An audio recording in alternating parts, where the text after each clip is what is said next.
여러분 안녕하십니까? 자, 이번 시간에는요 우리가 챕터 19장 조세제도의 개혁에 대해서 한번 살펴보도록 하겠습니다. 우리나라 현실의 조세제도가 좀 더 바람직한 방향으로 어떻게 하면 더 발전할 수 있는가, 그거에 대한 얘기를 하게 되는데요. 자, 582페이지 1절 내용을 한번 살펴보도록 할게요. 자, 먼저 1절의 제목은요 조세제도의 설계와 개혁, 이렇게 있습니다. 자, 여기서 어떤 조세제도를 바꾸는데 느낌이 다른가 보죠? 설계를 한다는 거랑 그리고 개혁을 한다, 요게 이제 두 개를 개념이 조금 차이가 있어요. 그래서 그거에 대한 설명을 드리고자 합니다. 첫 번째 줄 보시면 조세제도를 설계한다, 말 그대로 디자인을 하는 겁니다. 디자인, 이렇게요. 첫 번째 줄 보면 디자인이니까 아무것도 없는 백지 상태에서 새로운 조세 제도를 그려내는 거네요. 그러니까 맨 땅에다가 이제 백지 상태에서 새로운 거를 세팅하게 되는, 그걸 이제 디자인한다, 설계한다, 이렇게 번역을 했고요. 두 번째 줄 보니까 아예 없는 맨 땅에다 하는 것이기 때문에 이전에 존재하는 제도의 구속을 받을 필요가 없어요. 그래서 이전에 제도에 구속될 필요가 없어요. 구속이 없어요. 그러니까 가장 바람직하다 생각하는 거를 바로 도입을 하면 돼요. 자, 반면에 조세제도와 관련한 개혁이라는 표현을 씁니다. 리폼을 번역한 거예요. 자, 이거는 현재 조세제도를 조금씩 바꿔나가는 거야. 그래서 고친다, 이렇게 고쳐나간다, 이렇게 보시면 되겠습니다. 자, 여기서 우리가 다음 줄 한번 보시면 창조적인 새로운 거 가는 거는 설계고요. 요거는 약간 점진적으로 바꿔나가는 측면이 강하니까 점진적인, 이렇게 개혁, 이렇게 표현을 하고 있습니다. 자, 우리 두 번째 단락에 가보시면 실제로 개혁을 해나가는, 설계 자체라기보다는 우리가 현실에서는 개혁이 좀 더 일반적이겠죠? 그래서 개혁을 해 나가는 과정에서 발생하는 몇 가지 문제점들 살펴보도록 하겠습니다. 자, 첫 번째는요. 첫 번째. 자, 거기 보시면은요. 개혁 과정이 바람직하지 않은 측면을 부분적으로 손질해 나가는, 점진적이라고 그랬잖아. 그래서 요거와 관련한 문제점들을 몇 가지 체크해 나갈 건데, 자, 점진적인 개혁이다. 이거 쉽지 않은 거 잘 아실 거예요. 그래서 점진적인 이 특성에서 나오는 것은, 아니 우리가 조금씩 바꾼다. 우리 저 앞에 보시면 후생경제 파트에서 차선의 정리라는 게 있거든. 세컨드 베스트 해가지고 최선책을 찾기가 어려울 때는 나 조금씩 고쳐나갈래. 그게 중간에 바람직하지 않은 상태가 될 수 있고 조건을 하나씩 더 충족해 나갔다는 게 더 낫다는 보장이 없을 수 있습니다. 그래서 거기 두 번째 줄에 그걸 차선의 정리라고 하는데, 자, 차선의 정리는, 세컨드 베스트 정리는 네가 생각하는 게 과연 N가지의 조건을 다 충족시켜야 최선인데 한 가지 부족한 게 두 가지 부족한 것보다 더 나을까라는 문제에 대해서 더 낫지 않을 수 있어 라고. 그러니까 네가 지금 생각하는 게 조건을 하나씩 개선해 나가는 게 과연 좀 더 나은 차선책일까? 아닐 수 있다라는 게 차선의 정리가 되겠습니다. 그래서 거기 다음 줄에 나와 있듯이 조금씩 하는 그 개선을 해 나가는 게 반드시 후생을 증가시킨다라는 보장이 없어. 이렇게 보셔야 됩니다. 오케이? 이해 가시겠죠? 다음에 두 번째 한번 볼게요. 파레토 개선의 성격을 갖는 사회적 변화를 현실에서 찾아보기가 어렵다. 두 번째는 이론상 봤을 때는 최선의 정책이 있고 조금씩 개선해 나간다 할 수도 있는데, 현실에서 우리가 진짜 좀 더 나아졌는가? 그걸 적용하기가 쉽지 않다는 겁니다. 그래서 파레토 개선이 찾기가 어려워. 이렇게 볼 수가 있겠네요. 자, 그래서 밑에 파레토 개선이라는 것은 모든 사람들이 다 투덜대는 사람이 없어야 됩니다. 이해 가시겠죠? 근데 현실에서는 언제나 모두가 만장일치로 찬성하게 되는 게 만장일치로 다 찬성을 해서 반대하는 사람이 없어야 되겠는데요. 이게 쉽지 않습니다. 그래서 거기에도 나와 있듯이 어떤 개혁을 하게 되면 현실에서는 누군가에게는 이득이 되는데 누군가에게는 손해가 되는 그런 상태가 발생하게 됩니다. 오케이, 그러니까 피해를 보는 사람들이 저항을 하고 반대를 할 수가 있겠죠. 자, 그리고 밑에 세 번째 줄 보시면 그 단락에 개혁을 표방한 조세제도의 변화가 어떤 사람에게는 이득이 되는데 다른 사람에게 손해를 줄 수밖에 없다는 말인데 또 문제는 과연 이 변화가 진정한 개선을 의미하는가? 이것도 쉽지 않습니다. 오케이? 자, 그래서 경제학에서는 이러한 파레토 개선이 어렵기 때문에 누군가에게서는 플러스 이득이 되고요. 누군가에게는 마이너스 손해가 발생합니다. 그럼 이득 얻은 사람이 100이고 손해가 50이면 야, 100 얻은 거에서 일정 부분을 보상을 하면 그거 개선 아니야? 이렇게 생각할 수 있다는 거예요. 그게 바로 거기 나와 있는 칼도 힉스의 보상의 원칙. 이렇게 얘기하는데 오케이, 파레토 계산이 현실적으로 어렵기 때문에 이론상 얘기는 할 수 있겠지만 그래서 이 파레토 계산을 조금 더 현실에 도입을 하는 게 바로 보상의 원칙이다. 이렇게 생각하시면 돼요. 요거는 저 앞에 후생경제 파트에서 좀 더 얘기를 많이 하니까 그 정도 살짝 봐주시고요.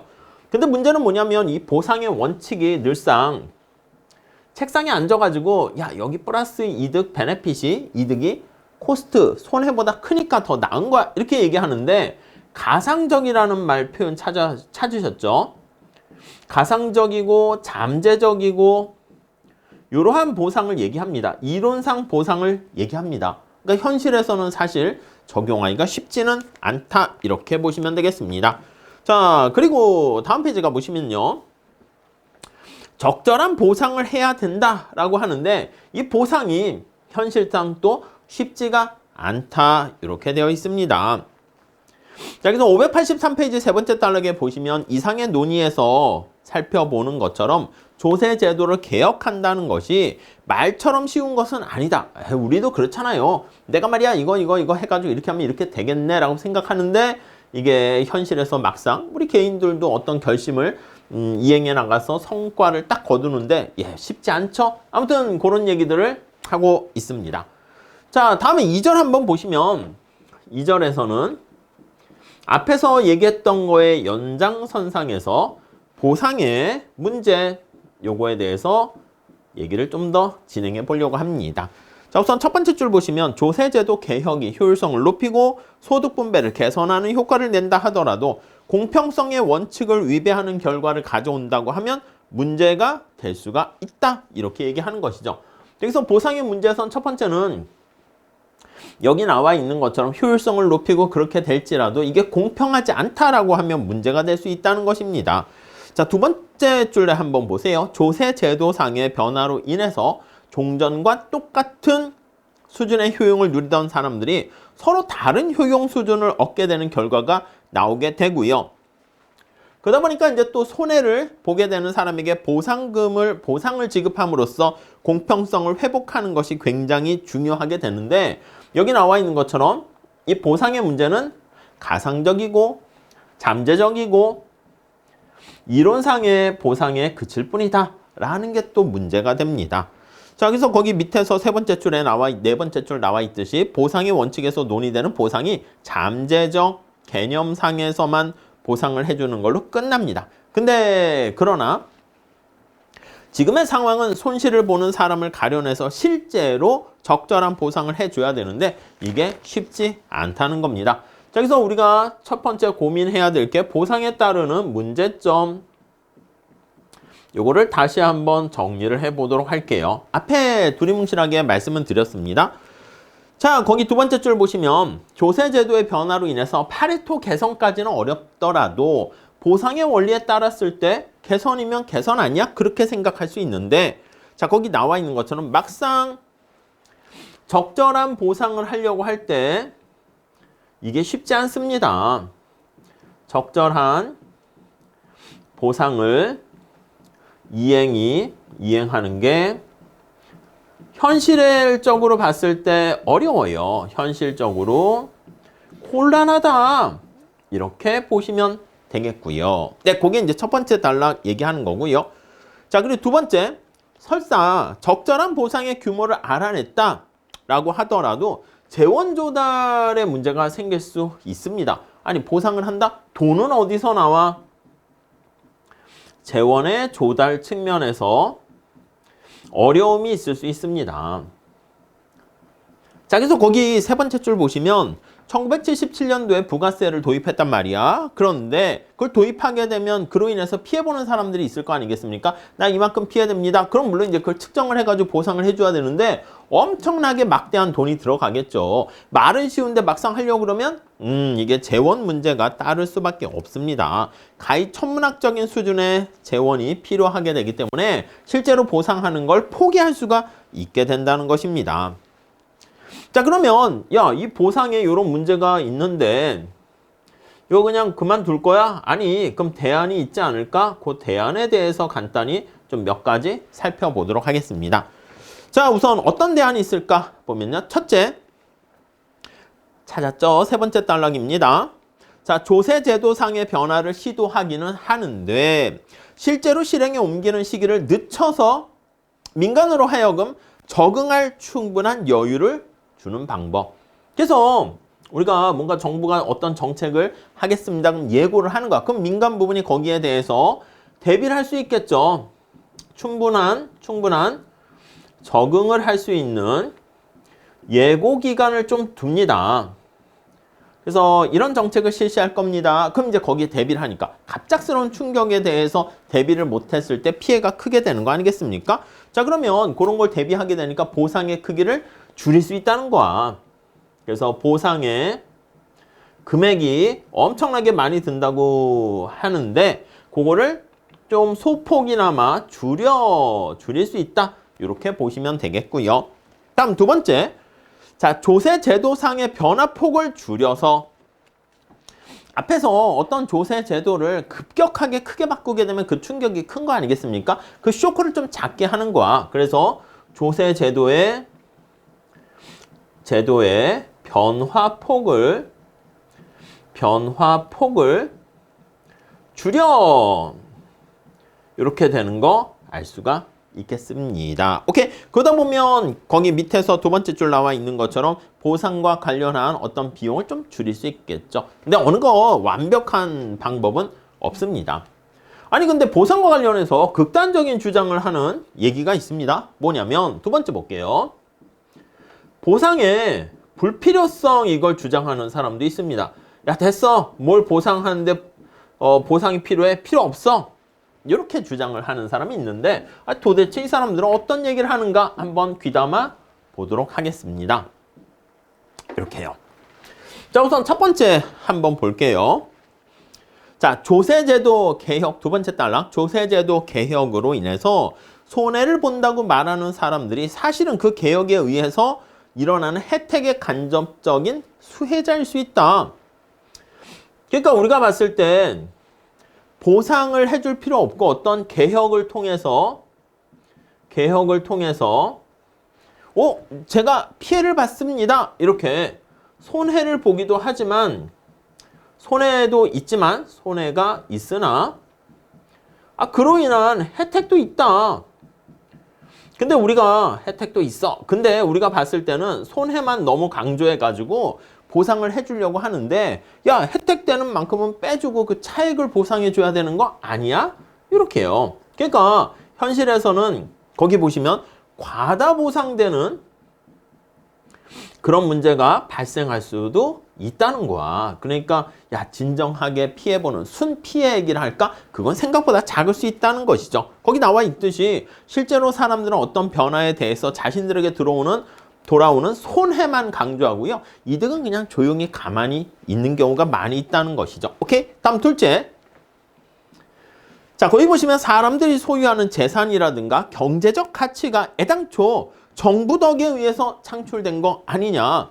그러니까 누구 덕에? 야, 정부 덕분에 정부가 이제 공공재 제공하는 거랑 비슷하게 아니 원래 혜택을 보는 거였고 정부가 이렇게 하겠다는데 야 뭐 네가 왜 뭐 이렇게 뭐 불만이야? 이렇게 될 수 있다는 것이죠. 정부가 재산권을 보호해주고 공공재를 제공해주고 안정적인 국가 시스템을 만들었기 때문에 야 이거 바꾸더라도 그 혜택을 고스란히 받고 있었기 때문에 야 보상해줄 필요가 그렇게 없어. 이렇게 볼 수 있고요. 다음 세 번째. 자, 거기 보시면요. 조세제도 개혁이 예기된 변화인 이상 별도의 보상은 필요하지 않게 된다. 앞에서 얘기한 것처럼 충분히 적응 기간을 예고해 두게 되면 예측 가능한 어떤 제도를 바꾸려고 할 때 여러분 이게 바람직한 거 아니겠습니까? 우리 이쪽으로 가도록 하겠습니다. 그럼 사람들이 그게 맞지? 어느 정도 합의가 되면 또 예측 가능하면 그러면 그에 따른 뭐 대비를 다 하는 것이기 때문에 보상해 줄 필요가 없다는 것입니다. 거기 한번 볼게요. 세 번째 줄에 예를 보시죠. 자, 우리 경제에서요. 예를 보시면 토지에 대한 조세 부담이 무거워질 것이 분명하다라는 것을 알면서도 누가 토지를 사고 판다 그러면 아니 그러면 야 토지를 갖고 있으면 세금을 많이 부과될 거래. 그럼 자기가 그 리스크를 알면서도 샀잖아. 알면서 했기 때문에 그에 대한 대가는 사실 보상해 줄 필요가 없다는 것이죠. 거기 나와 있는 것처럼 언젠가 실현될 가능성을 알면서 내가 리스크를 테이킹하는 거야. 그렇기 때문에 손해 발생의 위험성 그거는 다 시장에 반영돼 있다는 것이죠.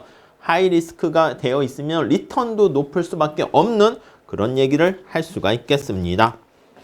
자, 마무리에서는요. 어떻게 돼 있냐면 그래 조세 제도를 개혁을 해야 되는데 이 완벽하지 않다. 그리고 이론상 이게 좀 이렇게 했으면 좋겠다 말로 하는 것 있겠지만 현실에 적용할 때는 생각처럼 쉽지 않다라는 것들을 얘기해주고 있고요. 586페이지 가보시면 그 얘기죠. 첫 번째 줄에 완벽하게 보상을 해줘야 된다 얘기하면서도 실질적으로 어떤 변화로 추구해서는 안 된다.